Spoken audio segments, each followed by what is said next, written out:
अस्सलाम वालेकुम, welcome back. अच्छा, फ़ंडेड अकाउंट के बहुत सारे क्वेश्चंस होते हैं मुझसे कि कौन सी फ़ंडेड कंपनी अच्छी है और कैसे मतलब उसका अकाउंट लें और क्या मतलब सारे प्रोसीजर जो है ना सारे लोग पूछते हैं।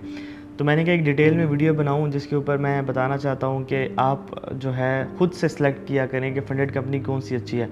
मैं आपको सारा आज अपना एक्सपीरियंस शेयर करूंगा कि मैं 2020 से फ़ंडेड अकाउंट्स पर ट्रेड कर रहा हूं और उसके बाद जो है 5 साल हो गए मेरे। डिफरेंट कंपनीज़ ट्राई किए हैं। मतलब 90% कंपनीज़ तो अभी हैं ही नहीं जो कि मेरे उस लाइक 2020 में जो होती थी। तो स्टोरी मैं स्टार्ट करता हूँ, उससे पहले मैं बताता हूँ कि आपको शायद मैं ही वो पहला बंदा था जिसने फ़ंडेड अकाउंट लिया था। लेकिन पाकिस्तान में पहला बंदा मैं नहीं था। ऑब्वियसली एफटीएमओ 2000 आई थिंक सो 17-16 से चल रही है, तो पहले कुछ लोगों ने लिया था। लेकिन ये है कि मैंने जब अकाउंट लिया था, पब्लिक के सामने पास किया था, तो उधर से एक हाइप क्रिएट हुई थी फ़ंडेड अकाउंट्स की। उससे पहले लोग इतने फ़ंडेड अकाउंट्स पर ट्रेड नहीं करते थे। उसके बाद अच्छा रिस्पॉन्स आया और फिर मार्केटिंग हुई फ़ंडेड अकाउंट्स की और फिर एक फ़ंडेड बिज़नेस को भी एक पूरा का पूरा एक समझ लें कि वायरलिटी मिली और उसके बाद काफ़ी लोग जो है फ़ंडेड अकाउंट्स की तरफ शिफ्ट किए। अच्छा, सबसे पहले हम फ़ंडेड अकाउंट्स की बात करते हैं। फ़ंडेड अकाउंट्स होते क्या? फ़ंडेड अकाउंट सिंपल सी एक चीज़ है कि एग्जांपल के तौर पे आपने $1,00,000 का अकाउंट लेना है, तो एक तो तरीका ये है, या मैं सिंपल से अल्फाज में बताता हूँ कि अगर आपके पास $10,000 आपने लेने हैं, तो $10,000 के ऊपर ट्रेड करने के दो तरीके हैं। या तो आप $10,000 अपने आपके पास हैं, आप जाके ब्रोकर पे अकाउंट क्रिएट करें और उससे आप ट्रेडिंग स्टार्ट कर दें। दूसरा तरीका होता है फ़ंडेड अकाउंट्स। वो कैसे होता है कि एग्जांपल के तौर पे आपने क्या किया, $500 सिर्फ फ़ीस दी और किसी भी कंपनी के पास उसे बोले $500 ले लें, आप मुझे फ़ेज़ 1 और फ़ेज़ 2 दे दें। वो आपको कंपनी फ़ेज़ 1 और फ़ेज़ 2 खुद देती है। पहले फ़ेज़ 1 देती है। फ़ेज़ 1 के कुछ टारगेट्स होते हैं, लाइक कि आप समझ लें कि 100K का वो अकाउंट होता है, उसमें 10% आपने बनाना होता है। 10% डीडी होता है, मतलब कि लॉस लिमिट 10% होती है। और उसमें जो रूल्स होते हैं वो मेरी रूल्स वाली आप वीडियो देख लें, उसमें मैंने डिटेल में बताया हुआ है फ़ंडेड अकाउंट्स के रूल्स क्या होते हैं। तो वो फिर आप जब फ़ेज़ 1 पास करते हैं, फिर फ़ेज़ 2 मिलता है, उसका प्रॉफिट टारगेट 5% होता है। उसके बाद जब पास कर लेते हैं, फिर आपको एक लाइव फ़ंडेड अकाउंट मिल जाता है जिसका डीडी 10% होता है। अब आप देखें, ये $500 दे के आपको मिल रहे हैं $10,000। ठीक है, 10% डीडी है ना $1,00,000 के अकाउंट का, तो $10,000 बनते हैं। तो दूसरा तरीका ये हो गया। तो ये बड़ा आसान तरीका होता है। अगर आपके पास पैसे कम हैं तो आप फ़ंडेड अकाउंट्स पे जा सकते हैं। अभी मेरा जो सारा कैरियर बना है वो फ़ंडेड अकाउंट्स पे ही बना है और मैंने सारी ट्रेडिंग जो है फ़ंडेड अकाउंट्स पे ही की है। तो स्टोरी स्टार्ट होती है 2020 से, कि जहाँ पे मैंने एक $100 का अकाउंट चला रहा था और $100 के अकाउंट से मैंने कहा था कि यार शायद मैं मिलियनर बन जाऊँगा, जो कि मेरी एक अनरियलिस्टिक अप्रोच थी। और तो मैंने कहा कि यार शायद अमीर हो जाऊँगा, लेकिन अमीर होना पॉसिबल नहीं था $100 के अकाउंट से। वो सौ नहीं था, $1,000 का था, एक इन्वेस्टर का अकाउंट था और वो हमारे कामरान भाई थे, उसने मुझे दिया था और उसमें तकरीबन मैंने कोई गेन किया था। पहले कोई $100-160 किए थे, फिर उन्होंने मुझे अपना प्रॉफिट शेयर दिया था। फिर उसके बाद दोबारा से एक पे आउट बना था। फिर उसके बाद उसमें को $50 लॉस हो गया था। 950 पे हमने अकाउंट पे ट्रेडिंग बंद कर दी थी और फिर उन्होंने अकाउंट ले लिया था। तो मैंने कहा था ये इसमें थोड़ा ट्रेडिंग टफ है, क्योंकि ऑब्वियसली मेरे पास सेकंड ऑप्शन में फ़ंडेड अकाउंट्स आ गए थे। तो मैंने कहा इससे अच्छा है आप मुझे एक फ़ंडेड अकाउंट ले दें।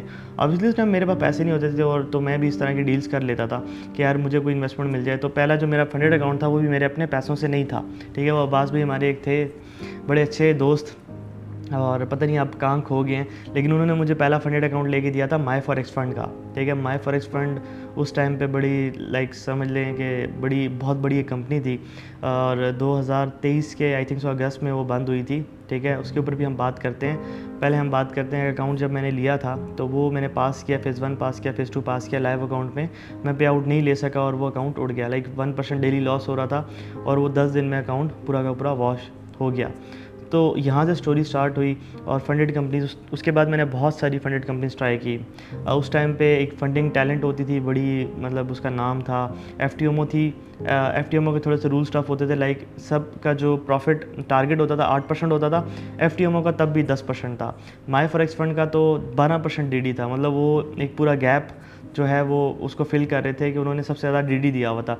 एफटीएमओ 10% डीडी देता था, फंडिंग टैलेंट 10% डीडी देती थी, लेकिन माई फॉरेक्स फंड 12% डीडी देता था। लाइक कि 100 के अकाउंट है तो आप $12,000 तक लॉस कर सकते हैं। तो वो एक अच्छा उनका समझ लें कि एज था जो मार्केट के अंदर एक गैप था जो उन्होंने फिल किया हुआ था, जिसकी वजह से वो काफ़ी तेज़ी से ग्रो किए थे। उसके बाद फंडिंग टैलेंट थी, फिर एक दो कंपनीज़ और भी थी, मुझे उनके नाम शायद याद नहीं है, छोटी मोटी कंपनीज़ थी। फिर उसके बाद डिफरेंट कंपनीज़ मार्केट में आती रही, जैसे दी फंडेड ट्रेडर थी, बेस्पोक थी, फिक्सीफाई थी, बहुत सारी कंपनीज इस तरह से आई और गई। और मतलब ये बिज़नेस चलता रहा। अब मैं आपको बताता हूँ कि फंडेड कंपनीज़ को आपने चूज़ कैसे करना है। ये जो मेरा 5 साल का एक्सपीरियंस है मैं आपको बताता हूँ। एक तो ये है कि आपने देखना है कि कुछ छोटी-मोटी कंपनी जो होती है ना, वो उसमें आपने जाना नहीं। लाइक फंडेड कंपनी कितने में खुलती है आपको पता है? मतलब 30-40 हज़ार डॉलर में एक अच्छी फंडेड कंपनी खुल जाती है। लेकिन जो पीछे बैकअप होता है ना, वो मैटर करता है कि उस कंपनी के पास बैकअप कितना है। लाइक पाकिस्तान में बड़े ऐसे इन्फ्लुएंसर्स हैं जिन्होंने फंडेड कंपनीज़ खोली हुई हैं, और बड़े ऐसे लोग हैं कि जो बैकएंड पे अपनी फंडेड कंपनीज़ को जो है किसी और के थ्रू प्रमोट करते हैं या खुद प्रमोट करते हैं, और कंपनीज़ उनकी अपनी है। तो कोई इतनी बड़ी रॉकेट साइंस नहीं है फंडेड अकाउंट्स में। बट आपने जाना है रेपुटेशन वाली कंपनी में। लाइक ये जो इंसेन, सबसे पहली चीज़ ये है, इससे आपने बचना, जो इंसेन डिस्काउंट देते हैं ना, ये सबसे ख़तरनाक चीज़ है। लाइक ये एक समझ लें कि आपको जाल में फंसाया जाता है। टीएफटी बहुत ज़्यादा डिस्काउंट देता था, बेस्ट स्पोक बहुत ज़्यादा डिस्काउंट देता था, माई फॉरेक्स फंड के एक फ़िक्स रेट होता था, बस थोड़ा थोड़ा सा वो डिस्काउंट दे दे। लेकिन उनकी सेल्स बहुत बड़ी थी। लाइक वो जिस वॉल्यूम में चले गए थे ना, तो वो अगर लाइक 30% भी डिस्काउंट देते तो वो बहुत बड़ी कंपनी थी। टीएफटी का भी ये था, लेकिन टीएफटी को बहुत सारे लॉसेज आ गए, उनको डेंट पड़ा माई फॉरेक्स फंड के जाने से।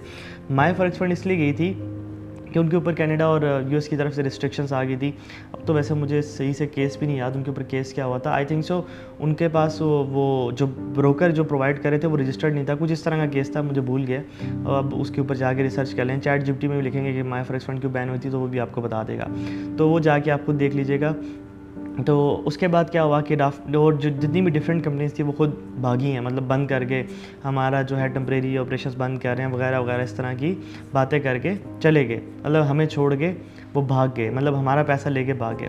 अब इसमें सर्वाइव कर रही है इस टाइम पे कंपनी जो वेल रेपुटेटेड है, वो एक एफटीएमओ है, जिसके आजकल बड़े मसले मसाइल चल रहे हैं। लाइक उन्होंने मेरा भी एक अकाउंट बैन किया, और उन्होंने मुझे क्या कहा, मेरा $4 लाख का अकाउंट था और उसमें मैं कुछ 7-8 पे आउट ले चुका था। आई थिंक सो 5 या 6-7 ऐसे पे आउट्स ले चुका था। आखिर में उन्होंने आके एलिगेशन लगा दिया कि भाई आप मल्टीपल केवाईसीज़ यूज़ करते हैं। मैंने उनको एक एक चीज़ का प्रूफ दिया कि भाई ऐसा कुछ नहीं है, आप मुझसे बात करो। बात ही नहीं करने के लिए ready, like non professional behaviour. और उसके बाद उनके पास कोई प्रूफ भी नहीं था, हम आपको कोर्ट में देखेंगे, ये वो अजीब, मतलब बच्चों वाली उनकी बातें। लेकिन मैं उनको कह रहा हूँ कि यार भाई, मैं आपका सबसे बड़ा प्रमोटर हूँ, लाइक मैं फ्री ऑफ कॉस्ट आपकी प्रमोशन करता हूँ। आज तक खुदा की कसम 1 रुपया मैंने एफटीएमओ से नहीं लिया, लेकिन फिर भी मैं आपकी प्रमोशन कर रहा हूँ, तो इस तरह से ना करें, ये सीधी सीधी ज़्यादती है। लेकिन उन्होंने नहीं मानी और एट दी एंड उन्होंने बैन कर दिया। फिर मेरा एक अकाउंट था जिसमें 1% उन्होंने अलाउ किया हुआ था रिस्क, तो उसमें मैंने 1.16% लिया था, लाइक 0.16% ज़्यादा लिया, तो उन्होंने बैन कर दिया। तो इस वजह से मैं एफटीएमओ से थोड़ा सा शिफ्ट हो गए, फंडेड नेक्स्ट की तरफ आ गया हूँ। अब फंडेड नेक्स्ट की आपको थोड़ी सी स्टोरी सुनाता हूँ। फंडेड नेक्स्ट एक कंपनी हुआ करती थी, लाइक 2-2.5 साल पहले इसकी रेपुटेशन बहुत ख़राब थी, मुझे अच्छी तरह से याद है, 2023 में। लाइक ये बहुत ज़्यादा इश्यूज़ क्रिएट करते थे, और मतलब फजूल में बैन करते रहते थे अकाउंट। और उसके बाद इन्होंने जो तकरीबन 1.5 साल से एक समझ लें अप ट्रेंड पकड़ा है ना, उसमें मैंने इनका कोई फॉल्स एलिगेशंस नहीं देखे कि इन्होंने लोगों को जिस तरह से एफटीएमओ बैन कर दिया, डिफरेंट फंडेड कंपनी से बैन किया, तो इन्होंने कभी बैन किया हो। लेकिन इनका कोई सबूत होता है पक्का वाला, तभी जाके बैन करते हैं, ठीक है। अगर आपसे कोई गलती हुई, आईपी में गलतियाँ, डिफरेंट गलतियाँ होती रहती हैं, अगर वो हुई हैं तो फिर वो बैन कर देते हैं। दूसरी चीज़ ये है कि इनका एक और इन्होंने रूल निकाला था, मेरे ख्याल से शायद 1.5-2 साल हो गया इस रूल को, साल से ज़्यादा हो गया, मुझे इतना याद है। मैं फंडेड नेक्स्ट से लाइक 6-7 महीने से, बल्कि मैंने फ़र्स्ट टाइम इसको दोबारा से जो है लिया था। अकाउंट्स मैंने स्टार्ट किए थे 2024 के आई थिंक सो अगस्त में, ठीक है। उस टाइम से मेरे पास अकाउंट चल रहे थे, कुछ उड़े भी कुछ बचे भी, इस तरह से। किसी में 4 महीने की हिस्ट्री, किसी में 5 महीने की हिस्ट्री। मैं हमेशा से कहता हूँ कि यार फंडेड अकाउंट्स इस तरह से नहीं होते कि आपने सारी ज़िंदगी चलाने होते हैं। लाइक $1000 का अकाउंट, अगर आपने $7-8 पे आउट ले लिया तो ठीक है ना यार, आप खुद देखो $1000 के $7000 में कन्वर्ट करना कितना मुश्किल होता है, और यहाँ पे आप आराम से कर रहे हैं। तो उसके बाद अगर आपका अकाउंट उड़ भी जाता तो रिग्रेट नहीं होनी चाहिए। तो इट इज़ खैर बट इट इज़। तो उसके आगे हम चलते हैं। तो इन्होंने ये जो रूल निकाला है कि अगर हम आपका पे आउट 24 आवर्स में नहीं देते तो हम आपको जुर्माना देंगे, मतलब आपको वो जुर्माना पे करेंगे। तो तकरीबन कोई 8 महीने में, बल्कि 8 तो नहीं, ज़्यादा हो गया, साल एक हो गया, साल में मैंने फंडेड अकाउंट से कोई डिफरेंट अकाउंट्स में कोई 40-50 पे आउट्स लिए होंगे अल्हम्दुलिल्लाह।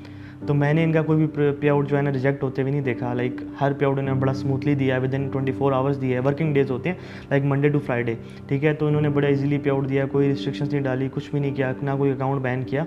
तो इस हिसाब से बहुत अच्छे हैं और टाइम पे आउट देते हैं। इसी वजह से मैंने चूज़ किया कि अब इनके साथ मैंने काम करना है। तो ये मुझे सीधी सी बात है, 10% कमीशन देते हैं पर अकाउंट।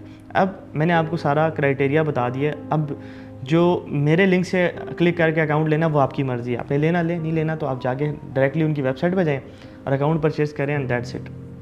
तो जो क्राइटेरिया होता है ना कि आप देखें कि जो कंपनीज़ होती हैं वो दस्ती से जो पैसा इकट्ठा करती है ना जल्दी में आके, उनसे आप बचें। और ये जो छोटी-मोटी कंपनीज़ होती हैं इनसे तो बहुत दूर रहना आपने। ये बिल्कुल छोटी-मोटी जिनका नाम भी नहीं सुनते और आके वो करने लग जाते हैं। लाइक कंपनी की जो बेस होती है वो स्ट्रॉन्ग होनी चाहिए। कोई बड़ी कंपनी हो ना फिर बात है कि चलो वो नया स्टार्टअप भी है तो समझ में आती है। छोटी-मोटी कंपनीज़ आजकल घूम रही होती है मार्केट में, इनसे बच के रहना है। तो एफटीएम और फंडनेक्स की एक बात ये है कि इनकी रेपुटेशन काफ़ी है, बहुत लंबे अरसे से चलते आ रहे हैं, तो इनकी रेपुटेशन काफ़ी ज़्यादा एक्सपीरियंस है और ज़ाहिर-सी बात है इतने अरसे से नहीं भागे तो मुझे नहीं लगता कि आगे भागेंगे। आजकल प्रॉप फर्म की इंडस्ट्री जो है उनका बिज़नेस काफ़ी टफ़ हो गया है। ये जो हेजर्स आ गए हैं इन्होंने बहुत टफ़ टाइम दे दिया है इनको, तो उस वजह से मसले मसाइल होते हैं इनको, लेकिन ये है कि ये कंपनीज़ अच्छा टैकल कर रही हैं इनको, तो जो इनको अच्छा टैकल कर रही हैं तो दैट मीन्स कि वो लंबा चलेंगी। जैसे एफटीएमओ ने प्राइस में बीट कर दिया, प्राइस उन्होंने बढ़ाई हुई है जिसकी वजह से उन्होंने एक अपना डेकोरम मेंटेन किया हुआ है हमेशा से। ऐसी फंडेड नेक्स्ट भी है और फंडेड नेक्स्ट का भी इस तरह का कोई इश्यूज़ नहीं आ रहे, तो मैं आपको हाईली रिकमेंड करता हूँ फंडेड नेक्स्ट इस टाइम पे। एक तो ये है कि उनका प्रॉफिट टारगेट भी 8% है, दूसरी बात यह है कि उनके अकाउंट्स भी कंपैरेटिवली फ्रॉम एफटीएमओ थोड़े से सस्ते हैं। ये आपको कुछ एडवांटेजेस मिल जाते हैं। 2% का एडवांटेज बहुत बड़ा होता है। लाइक मैं आपको एग्जांपल से समझाता हूँ कि आपके पास $10,000 है, आपने $10,000 बनाने हैं, दूसरी साइड आपके पास $10,000 है, आपने $8,000 बनाने हैं, तो दोनों में बड़ा डिफरेंस है। एक में आपने $1,000 के अकाउंट में $1,000 बनाने हैं, दूसरे में $1,000 के अकाउंट में $800 बनाने हैं। तो अक्सर ऐसा भी होता है कि $9,000 बन जाते हैं, $9,000 से अकाउंट ब्रीच हो जाता है, तो वो उधर एक एडवांटेज ले जाती है फंडेड नेक्स्ट।